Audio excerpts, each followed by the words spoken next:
Hey everyone, so this investing channel is all about dividends. It's also all about community. That's one of the reasons that I respond to most of the comments in the comments section below. So make sure to reach out. Also, as part of this theme of community, from time to time, I love organizing in-person meetups. I just had a meetup last week, the first one since the pandemic, where investors Sam, myself, and Andy met up. We talked about dividend stock investing. In the video today, I'm going to recap our conversation, which is really exciting. It was an exceptional time. And then in segment 2, I have a guest interview, actually. Sam spent some extra time with me after the meetup and was generous enough to share his experience as a dividend stock investor. Sam actually has realized the dream of living off of dividends, living off of passive income. So he is someone who has really a wealth of knowledge to share with the community. And I'm so excited to share that in segment 2. So huge thank you to Andy. Huge thank you to Sam. I had an amazing time, and I am so much looking forward to future meetups. I'm going to be planning a bunch of them throughout the summer this year. So stay tuned to learn how you can sign up for my meetups, my dividend investing meetups. I have a really exciting video in store for all of you today. So let's get started.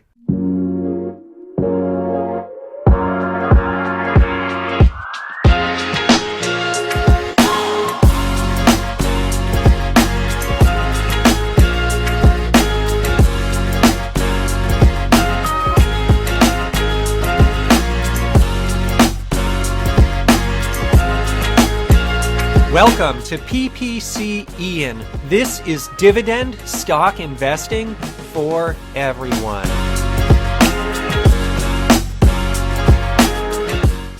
All right, everyone. So in segment 1 today, I want to cover some of the insights that Sam, Andy, and I talked about at the meetup. So check it out on the screen right now. You can see a quick summary of everything that I took home in my notebook. And the first thing that was exceptionally interesting to learn, and I think this is something I had heard before, but I didn't really process it, at least in recent years. It's so easy as an investor sometimes just to forget things, but I was reminded in the meetup that dividend stock investing is even more tax efficient than I had thought. And so think about it this way. At least as far as the tax code is right now, for a married couple earning $80,000 or less per year, there is no long-term capital gains. It's 0% on a federal level. And so this means dividends, qualified dividends from world-class companies like Clorox. This is one of the companies that I own that I've purchased more of recently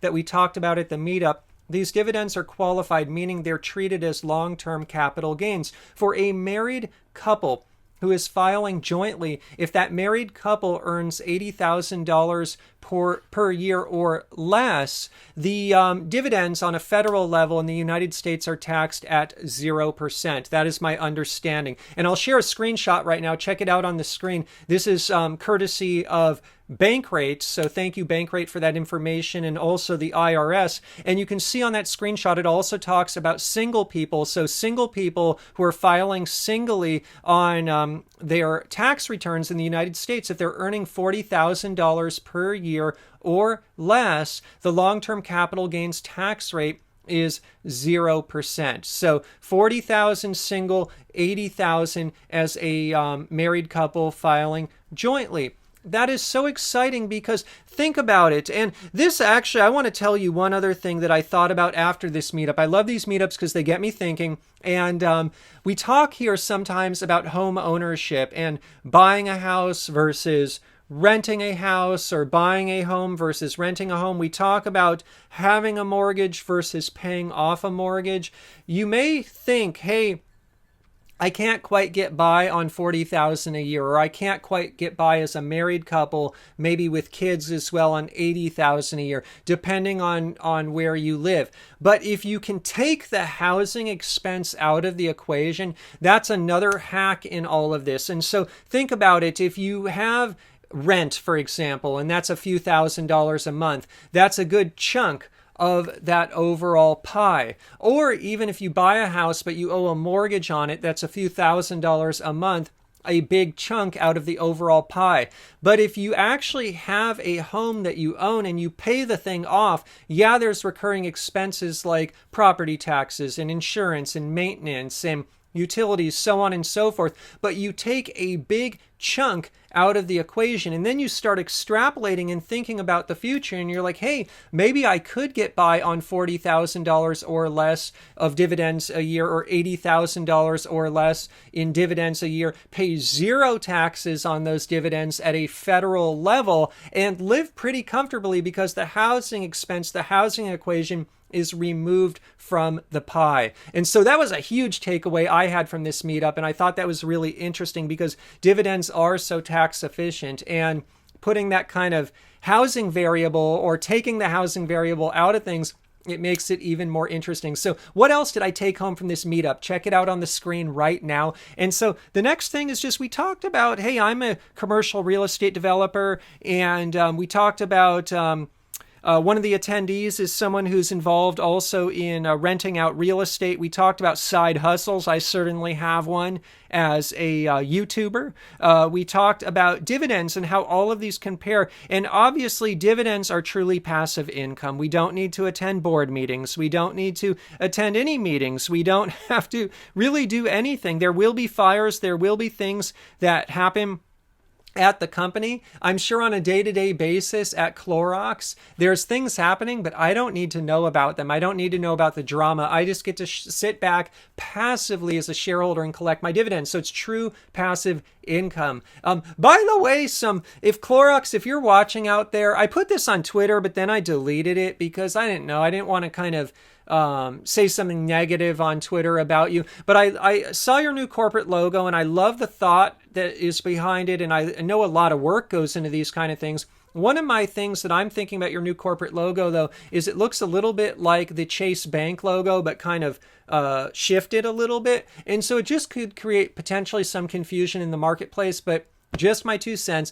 Anyways, though, I own Clorox. I'm going to hold it forever. True passive income. But as a real estate developer, I know firsthand that real estate, it's passive in many ways, and a lot of people look at it as cash flow, passive income, but it's active in many ways in that there's a lot of upkeep that goes into properties and a lot of just hands-on problem solving because things happen at properties that need to be attended to. And even if you have a management company doing stuff, these properties become your baby. And so when something pops up, yeah, the management company may deal with it, but still the owner is going to want to be involved as well. Anyone who takes a lot of pride in their properties. And then side hustles are certainly active income. It's a lot of work, but at least it's something that could be pursued as a passion. It's very much YouTube, for example. I look at it as my calling, as a passion of mine to motivate, inspire, and to be out there sharing this knowledge about dividends. And so that was something else that came out of the meetup. Check it out on the screen right now.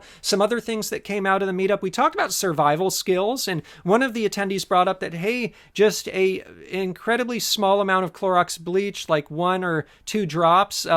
You need to look this up online to understand the correct amount. I don't know what it is, but basically for an emergency survival situation, that bleach can be used to cleanse dirty water, any water. And so during an emergency survival situation, Clorox bleach can come in very handy. So we love you, Clorox. But one other thing that came out of the meetup is this bleach can go bad after about a year. So it's one of those expenses or one of those purchases that a household should probably make on an annual basis, at least, to have that fresh bleach for an emergency survival situation.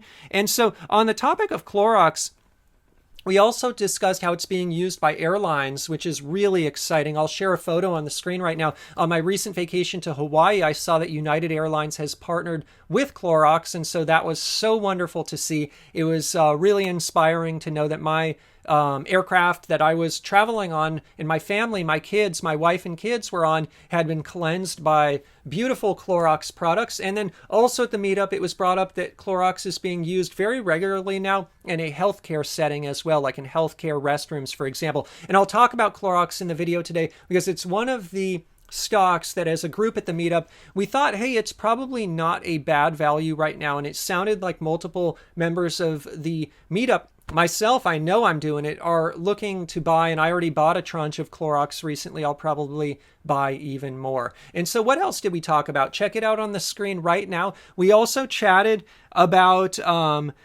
dividend investors really need to stick together. And so one of the attendees was saying just, hey, with his peer group, with his colleague group, people are really talking about stocks like AMC, but they don't get dividends. Dividends are very difficult to explain.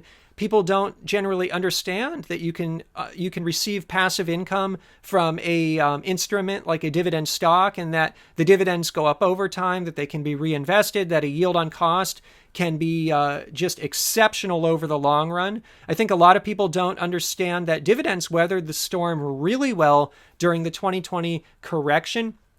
And so honestly, what we're doing in this dividend community, it's pretty special. It's something that not everyone grasps out there. So one, I want this channel to reach as many people as possible. If you love dividends as much as I do, please smash that like button. It really helps this channel reach more people, because I want people who are investing in AMC stock, for example, to understand that, hey, AMC is cool, but dividends, in my opinion, that's thug life. And so I want to make sure that people understand dividends are an option for them. And please don't forget to subscribe with the notification bell, because that again helps this channel grow and the message get out there, because I do believe we're at an inflection point in our society with automation forthcoming, with the divide, the kind of that gap, that wealth gap, if you will. It's just getting larger, and dividends are a very big solution to the problems we face, in my humble opinion. So I want the channel to reach as many people as possible. But we talked about, hey, it's really important for all of us to stick together, whether it's here on this YouTube channel, whether it's in the comments section below, whether it's on my Facebook group, which I'll link to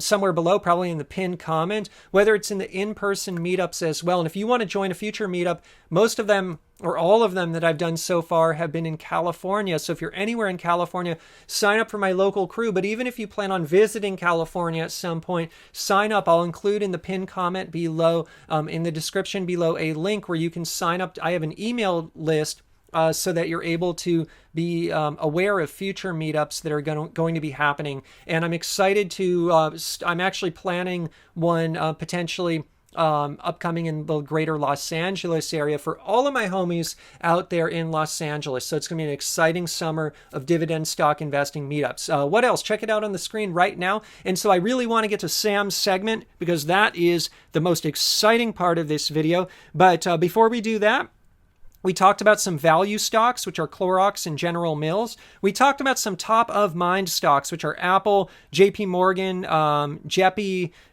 fund, which I'll talk about, Walmart, Visa. We'll talk about those as well. And so I want to go through the stocks really quickly before I get to Sam's segment, but hang in there. Sam's segment is amazing. So I want to make sure all of you see that. But before we do that, check it out on the screen really quickly. I want to make sure for those that couldn't attend, which is basically 80,000 of you, I want to make sure you get the knowledge. And so we'll just keep going here. Clorox, basically what the three of us were talking about is, hey, it's a value stock in the sense that it rarely trades down at all. Yes, it's at a PE right now of 23, but that's a reasonable value for this world-class company. So we talked about that.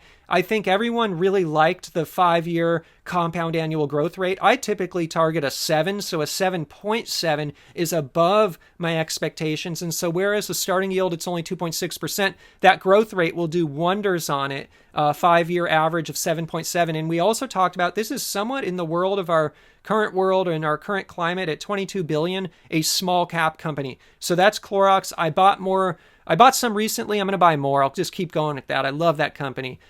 General Mills, we talked about as well. And one of the attendees is a pet owner, and he was mentioning, hey, yeah, I tried out Blue Buffalo. It's really good stuff. And the quality of Blue Buffalo, even after the acquisition from General Mills, it seems to be staying pretty high. It hasn't really gone down, and that's always a worry with an acquisition. Does the quality stay the same? And I think when General Mills bought Blue Buffalo, none of us really understood how much of a success it would be. So that's been a huge success for General Mills.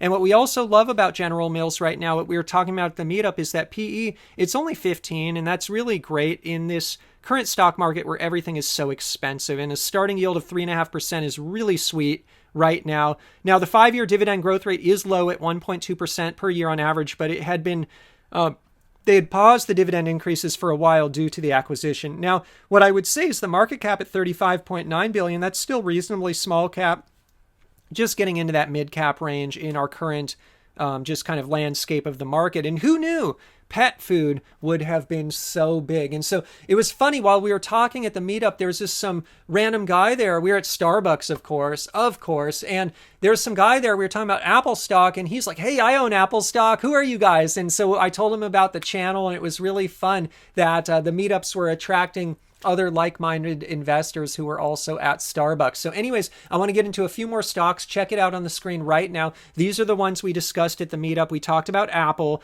And you know what's funny about Apple, and this is kind of my personal opinion here, it's a $2.5 trillion company, but it's a $2.5 trillion reasonable value. At 145.64, which is basically near an all-time high, this thing has a forward PE of 28 this year, 27 next year. I think in this market for this company, which I think is somewhat at this point indestructible, I think post-pandemic, especially, no one will forego these kind of technologies, even at the high costs that they are at. I love Apple. And so, yeah, it's not a deep discount or anything, but I'll probably buy more. The payout ratio is a sweet 17%. So whereas the starting yield is so low at 0.6%, it's growing. It has room to grow. And as you see on the compound annual growth rate, 5-year, it's growing at 9.1% per year. So there's a lot of room to grow, and it is growing fast. And I look at Apple as winner takes all. What you also see here is Walmart. This is one we don't discuss a lot, but it was discussed at the meetup. Hey, this is a true Amazon competitor. And at a market cap of $393 billion, there's still a lot of room to grow. I would say the thing that most of us did not like about Walmart is the starting yield is kind of low at 1.6%. A payout ratio is low at 37%, but they just don't grow this dividend quickly. It's growing really slowly. They grow it by 1 penny per quarter per year kind of thing. And so you can see in 2016, it was 50 cents a quarter, and 2021, it's 55 cents per quarter. So they're really slow at growing that dividend. And I don't think they're going to pick up the pace. I don't think Walmart is going to go crazy on the dividend. But for someone with a really long time frame, just like with Apple with a really long time frame, Walmart's an interesting company because eventually the dividend will grow. They're just holding it a little low now because I think they're using all their excess cash to compete with Amazon and try and win that battle, or at least remain in the battle, because it's a little bit difficult to compete with someone like Amazon or with a company like Amazon. Let's keep going. Check it out on the screen right now. And so more stocks. We talked about Visa. And so Visa is an interesting company. A lot of people in this community own it. It's a little expensive for me. I don't own it, but it's trading at a PE of 43, 34 next year. I look at Visa as an indirect way to invest in fintech and blockchain. I like to invest in blockchain directly. I'm a crypto investor as well. I have a crypto channel. I'll link to it in the pinned comment in the description below. It's PPCE and crypto. But some investors are finding alternate ways to invest in cryptocurrency, blockchain, and Visa is one of them. And so one of the attendees at the meetup was talking about this stock and how he loves it because of that exposure to fintech. And payout ratio is really low at 23%. There's a lot of room to grow the dividend, and they sure are growing it at 18% per year on average. Now, the problem with Visa is, in my opinion, that PE ratio. Good grief, that is just very high. Now, I did a whole video on these covered call ETFs, so I don't want to spend too much time on JP Morgan Equity Premium Income ETF, JEPI. I will link in the description below to my video where I analyzed so many of these covered call ETFs, but at the end of the video, this one was one of my favorites. XYLD was my favorite. This was probably my second favorite. It's a huge, in terms of covered call ETFs, it's a huge current yield savings instrument. I kind of look at it as an alternative to a high yield savings account. It's not necessarily an alternative to a long-term dividend hold like Clorox. It plays a different role in the portfolio, and one of the things you'll take out of this video and all of my videos is in any given dividend stock portfolio, every position plays a different role. My cryptocurrency pays passive income. My small cap Clorox pays passive income. I've got bigger positions in the portfolio that play different roles, like Apple. They all work together as a team. And so some dividend investors are now doing covered call ETFs, and there's some really good ones like JP Morgan. So as you can see on the screen right now, this one is yielding about 8.13% distribution yield. Now that's not qualified, and so this isn't long-term cap gains. We're talking short-term cap gains here. We're talking non-qualified ordinary income. And what they do is they're trying to basically mirror the performance of the S&P with a little less volatility and with a lot more income. And so I did a whole video. Again, check it out. Now, stable coins, I think, are a good alternative to this. And so one of the reasons I haven't jumped just yet into the covered call ETF world is I'm still building up my crypto positions. And in particular, I really like buying stable coins that pay interest rates on Voyager and BlockFi. And I will link again in the description below in the pinned comment to my crypto channel. So check it out. But on Voyager, I'm earning 9% on my US dollar coin, stable coin. On BlockFi, I'm earning 7.5% on my GUSD stable coin. These are stable coins pegged 1-to-1 with the US dollar that have audited reserves of real dollars to back them up. And I talk about it at length. But BlockFi 7.5% with their new credit card. Actually, I'm going to get a booster up to about 9.5%. And Voyager, I'm going to get a booster of 0.5% to 9.5% when their new loyalty program goes into effect.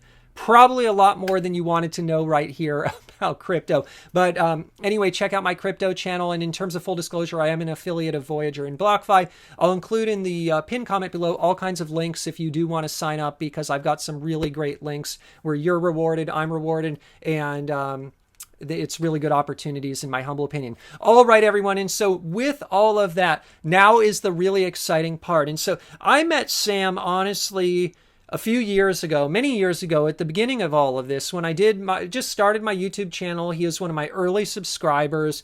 He is an absolute expert at dividend stock investing. He is someone who has been doing it forever. He is someone who is successfully living off of dividends in an expensive area, which is the San Francisco Bay Area, where I live as well. He has become a personal friend of mine. I want to also, if you're watching, Sam's wife, Sam came to the meetup with a gift for me, and it was some beautiful handmade gifts from his wife for my kids. Thank you so much. The kids love it. On top of all of this, on top of the friendship, on top of attending the meetups, on top of supporting the channel here with his comments and sharing his knowledge in the comments below, he took all of the time to, I think it's like almost a half hour, to share some more knowledge with you all. So without further ado, huge shout out to Sam, and let's get into segment 2 of the video today.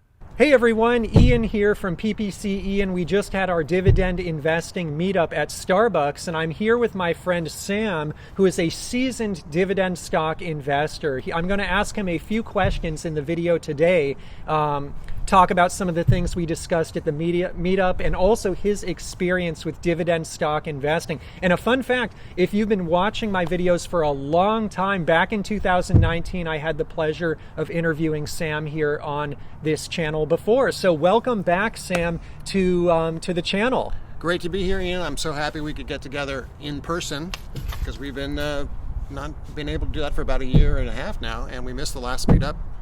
But I'm glad to be here and happy to talk about stocks.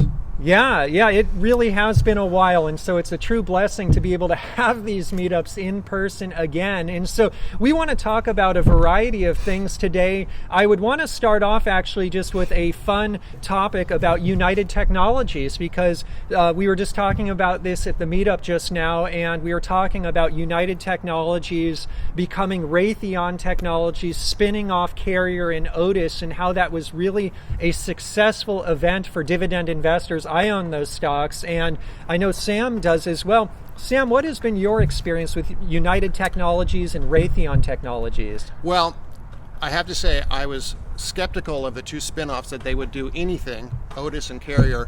I thought, well, especially in the pandemic, they spun off right before the pandemic happened, and I thought, well, who's going to be, working on elevators or installing new elevators or escalators in malls or buildings or anything?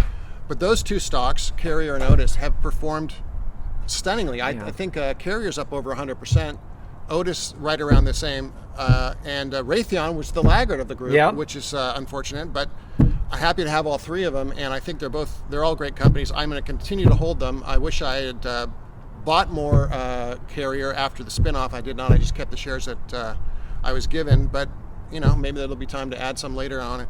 Added to Raytheon, and I think it's a great company. I'm a big believer in aerospace, and I think it's going forward, it's a great company. But very, very pleased with Carrier and Otis, and plan on continuing to hold those for maybe forever. Absolutely. Yeah, I would echo Sam's sentiment that I've been very pleased, and I would say sometimes when these activist investors get involved and they recommend splitting up a company, it gives a dividend investor a little bit of anxiety, like what's going to happen. But this was one of those cases where really, as Peter Lynch teaches, sometimes a spinoff can be a really good investment and perform really well. And so this was just, I would say, almost the poster child of, hey, when something does spin off, it's not necessarily a bad thing. It can be a really good thing for a long-term investor. Yeah, and in companies that I would normally probably would not be interested in, and probably would have never bought on the open market, I'm happy to have and glad I do. Sometimes it shows you, doing nothing is a good thing, and that's certainly the case in dividend investing. Certainly was the case in the market in the last year. Don't panic. The market's crashing. Buy stocks, and just you will be rewarded in the long term, and that's what dividend investing is about for me. Absolutely. It's about the long-term reward, and so far so good. And I think we talked about this, how the pandemic really proved dividend investing is a worthwhile endeavor and a solid endeavor. We did suffer some dividend cuts, but overall my dividend income went up last year, not as much as it would have gone up in a normal year, but it did go up, and several companies raised their dividends, and it was just a great test for the whole theory, the whole strategy, and I'm very, very pleased with it. So I want to dig into that a little bit because Sam, for those of you that don't know, he has been investing in dividends for a very long time, and he's been very successful with his strategy. Sam, are you experiencing now financial freedom from dividends? Are you basically using dividends to pay your bills? I am. I'll tell you, I'm no longer adding new money to my account. I am only taking money out. I take all my dividends in cash. I reinvest about half of them, and I spend the rest. Yeah. Paying my bills. That's what I did. So it's paying for my lifestyle, is a good portion of it. Yeah. And I'm sort of dialing back on the work. And, I didn't tell you this earlier, so I'm throwing this. Today is my 57th birthday. Oh, okay. Happy birthday! Yeah, thank you. Nice.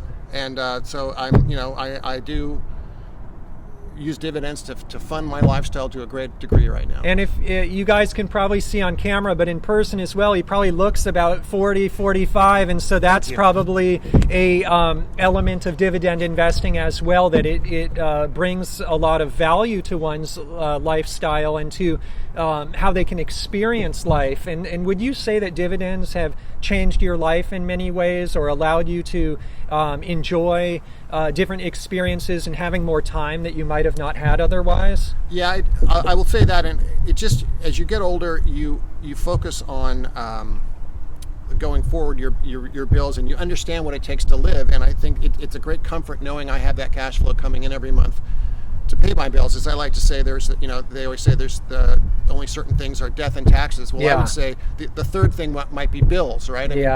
Bills are going to come at you every month.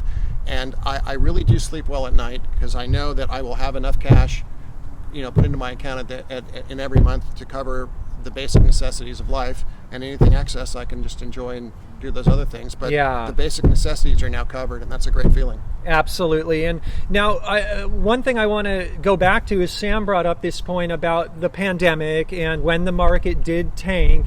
One of the things we discussed today at the meetup was just, hey, the market really had a V-shaped recovery. It didn't have a W-shaped recovery. It just was kind of down, back up. It was really quick. And I remember at one point during the downturn, there was even a prominent kind of activist investor on CNBC telling people that, quote unquote, hell is coming, like, things are going to get very bad. And I'll tell you just personally, as a dividend investor during the downturn, many of you guys know, I was buying stocks. I was taking the opportunity to average into high quality stocks. And I'd just be curious, Sam, you've been through so many market cycles over the years. You've been investing for a long time. What was it like in the moment during the pandemic? How were you viewing that? Were you viewing it as an opportunity? Were you getting scared at all during the downturn? How did you personally, as a dividend investor, look at that correction?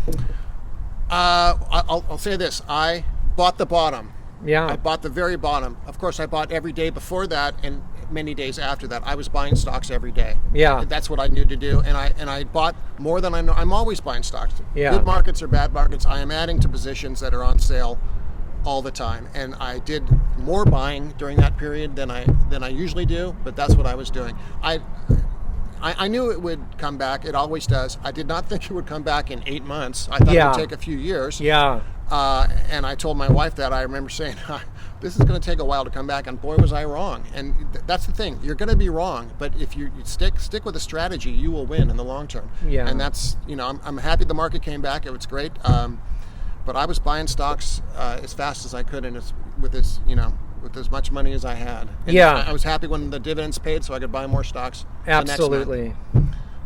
Yeah, I was doing the same for a lot of you out there who follow me on Twitter. It was crazy back then, basically buying every day, and it sure did come back quickly. It was very interesting to see that this particular correction and recovery was a lot quicker, it seems, than anything we had experienced in the past, such as the great financial crisis that happened previously. So it's very interesting.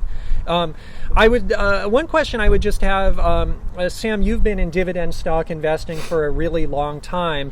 Is anything like different right now? Are you looking at anything differently now in 2021 than maybe you did back in earlier days? Are there any parts of your strategy that have evolved, or anything that you just keep top of mind now that might be different than in the past? Or are you looking at dividend stocks right now, the same as you always have?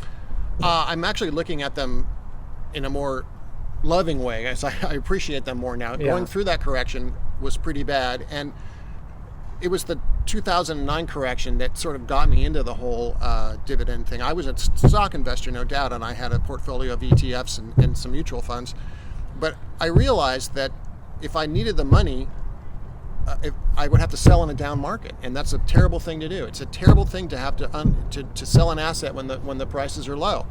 So when I read the book, I think I mentioned this the last video, called The Dividend Drill, it talked about how you could live off the dividends and you don't have to sell your stocks at a bad moment, and it's a very comforting thing. So I appreciate being through the correction we just went through. I am even more happy with the strategy. I think it's really paying off. As far as other stocks I'm looking, no, I'm tending to look for more yield now, maybe a little bit as I get older. So I'm maybe, I think, as I mentioned, I'm buying a General Mills right now, which I think is a good value, and Clorox, we were talking about that. I'm buying those stocks. I do have some high growth companies in my dividend portfolio. My largest position is Microsoft. I bought it a long time ago. Very thrilled with that, the way that's turned out.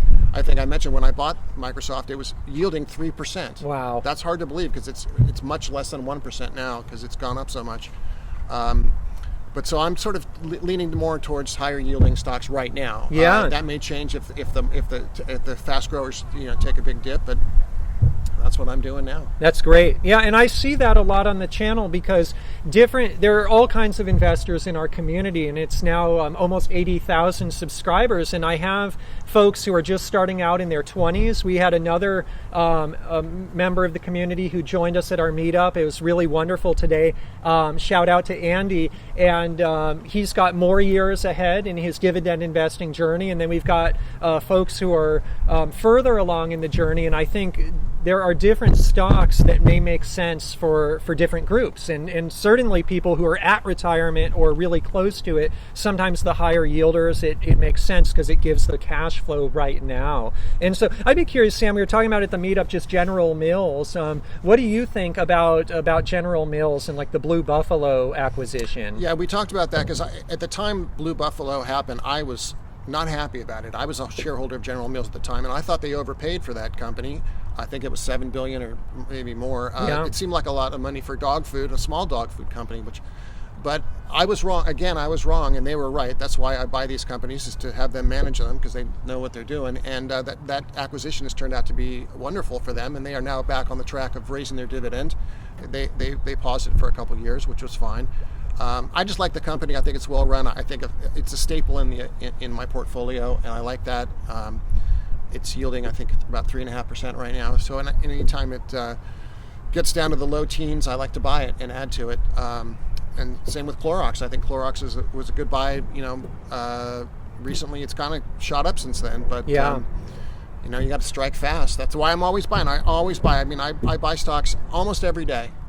Wow. Yeah, Really? 2, 3, 4 shares, maybe not a lot, because I don't have a lot of money. As I said, I'm not adding money to the account anymore. I'm just reinvesting dividends. And so I do it. I like to buy stocks because now it's free. You don't have to pay a commission, so you can buy a couple shares of something and feel okay about it. And that's a key point. I know we have a lot of international investors here too, and hopefully this trend is going internationally. But in the U.S., it's very prevalent now that there are just no commissions anymore, and so it makes it possible to do dollar cost averaging even more frequently than someone might have done in the past. And so that's probably something you've seen change over the last 20 years or so, that it's possible now to buy stock every single day. Yeah, that's really exciting. I think I mentioned this earlier, that when I started trading with Schwab, late 80s, I guess, it was $49. Wow. And that was a good deal. Yeah. That was a good deal. That was the low-cost discount broker. They were the low-cost discount broker. It was $49 to buy stock. Yeah. So now it's free. It's just amazing. It's such a great thing, and that is such a powerful thing for individual investors to have zero commissions. I mean, the money you're saving, and the fact you can buy a little bit every day. If you want to do that, some people say, "I save it up, I buy it all at once." Hey, great, whatever works for you. I'm not telling anybody to do anything, because as long as you're in the market, I think that's the place to be over the long term. Absolutely, and I think that was one of the key things in the meetup today too. Is there are so many different flavors of dividend investing. There's people that buy every day, like Sam. There's people that buy every week, like myself. There's people that prefer ETFs or individual stocks, but it's all dividend investing, and there's many ways to go about dividend investing that meet the goals of each individual. I have another question for you, Sam. You're, as I am, a fan of Clorox company. Could you tell me a little bit about what you think about Clorox, a local company here? Yeah, I live in Oakland, and it's one of the. I think it's the only S&P company that's actually based in Oakland, which it's great. It had a big run up last year during the pandemic as everybody was buying their Clorox wipes and their bleach to sanitize this and that. Yeah. And the stock ran up, got way overvalued, and I did not buy any Clorox. I did 0 shares that I buy last year. But since the beginning of since about the end of last year, it's come down quite a bit. And I started buying it, I think, when it hit about 180, and it went all the way down to 170, I think, and it's turned around. And I was buying shares every day, just a couple, 2 or 3 a day. Just building that position as it went down, and it turned around very quickly. It went down to 170, and you never know. It could have gone to 160, 150. You just don't know. That's why I buy stocks, as often as I can. And it's now kind of turned around and heading back up. Hopefully, you never know what's going to happen in the market. But it's such a great company. It's such a long-term winner. I think it is not a large market cap at $22 billion, and I think its international exposure is limited right now, and I think that's a place that they can really expand over the next couple of years and grow their sales. And I'm very excited about that company. It's such a well-run company, such a great portfolio of products. Yep, and that's the key thing. People think Clorox is just the bleach, but bleach is just, I think, 45% or so of their business, or not only bleach, but cleaning products. They have other businesses as well, including like Kingsford charcoal, Glad bags. You were saying Hidden Valley Ranch dressing, salad dressing. Dressing. They've got all kinds of different products over at Clorox with limited international exposure right now. So really a sweet little company that I've been purchasing recently too, but I did avoid during the pandemic when it had gone up. Glad I owned it, but didn't want to buy any. Such heights. Absolutely. Sam, one or two last questions. I would be curious for just your thoughts. If you were starting over now, or hypothetically you're thinking about starting over in dividend stocks, do you have any thoughts or suggestions on do you think dividend stock investing is still a good strategy these days for someone who's just new to stock market? Because one of the things that came up in the meetup is a lot of newer investors, especially people in younger generations, they're finding opportunities all over, and there's all kinds of interesting opportunities, some of them kind of wacky, that didn't exist before, like Dogecoin and AMC stock and GameStop and those types of things. And sometimes dividend stock investing, it doesn't get as much press, it doesn't get as much excitement out there as some of these Robinhood trading style stocks. And so I'd be curious, like here now in 2021, Sam, do you think dividend stock investing for newer investors, for younger investors, still has its time and place? And do you have any thoughts for those types of investors? Well, I do. I know it's very difficult to hang out if you're young and hang out with your friends and watch them or listen to them talk about how much money they're making in AMC and GameStop and all these kind of stocks.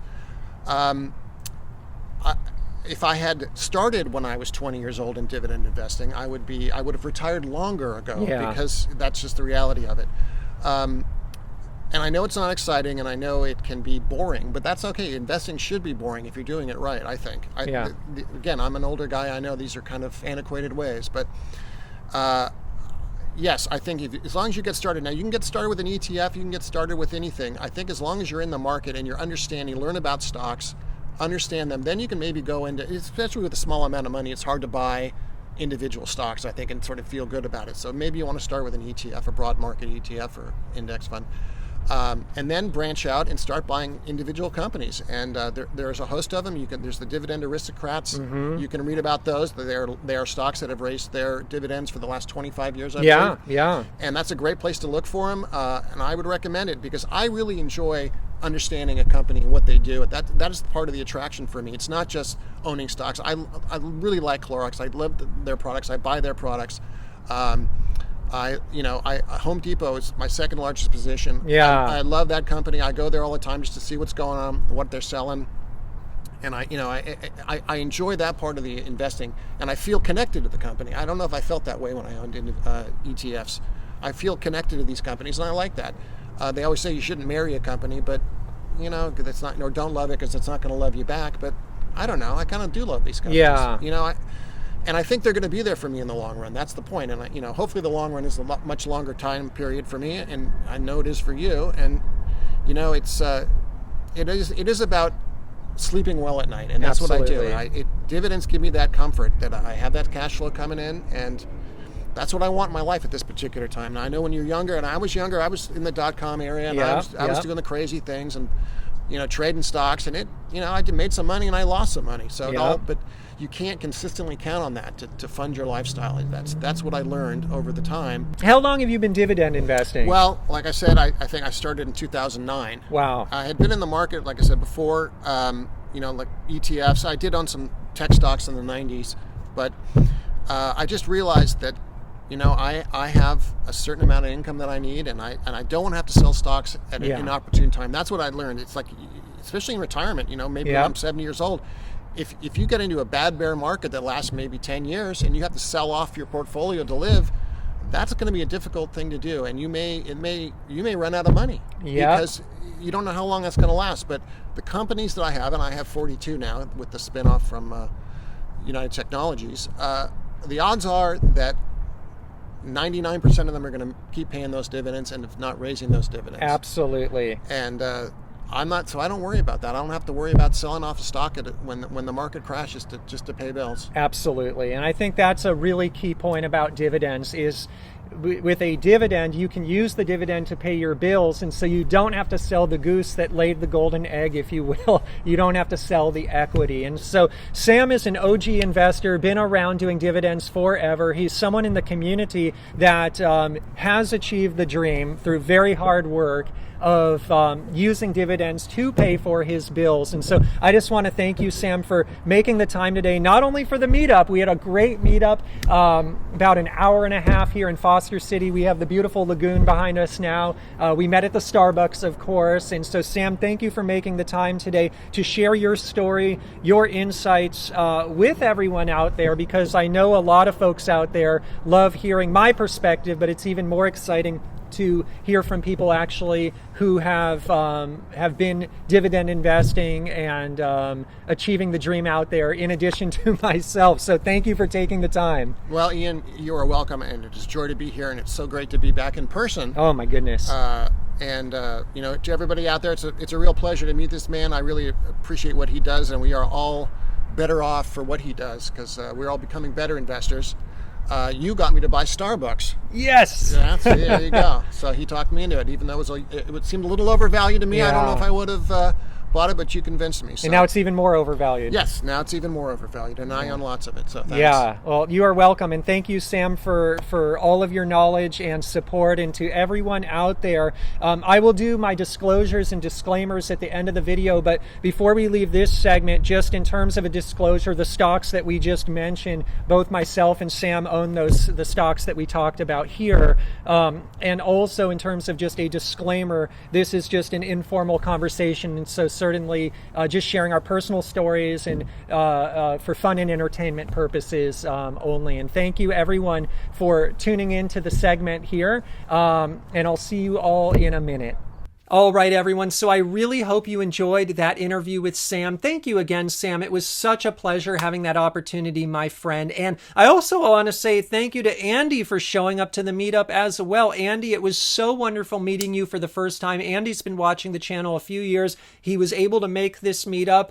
Thank you, my friend. It was so awesome meeting you. That's my favorite part of all of this, is the friendships around dividend stock investing. And so if you enjoyed the video today, please go ahead and smash the like button.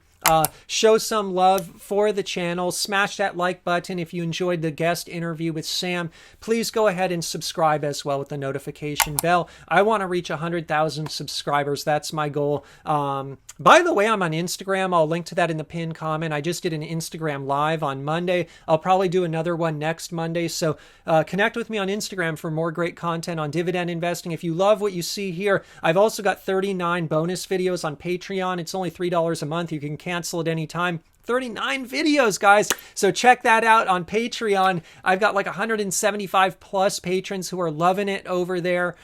If you are a patron and you want to share with others what's your experience on Patreon, put it in the comments below, and I'd love to see you all over on Patreon. And before I leave today, in terms of a full disclosure, I'm an affiliate of Voyager and BlockFi. In terms of full disclosure, I own a lot of the stocks mentioned today. I am long Starbucks, ticker SBUX, Clorox, ticker CLX, General Mills, ticker GIS, Apple, ticker AAPL. I am along Walmart, ticker WMT. I am long Raytheon Technologies, ticker RTX. I am long Otis, ticker OTIS. I am long Carrier, ticker CARR. I own all of those in my personal dividend stock portfolio. I'm also long crypto assets like Bitcoin and GUSD, Gemini US dollar coin, and USDC US dollar coin. I own those in my crypto portfolio.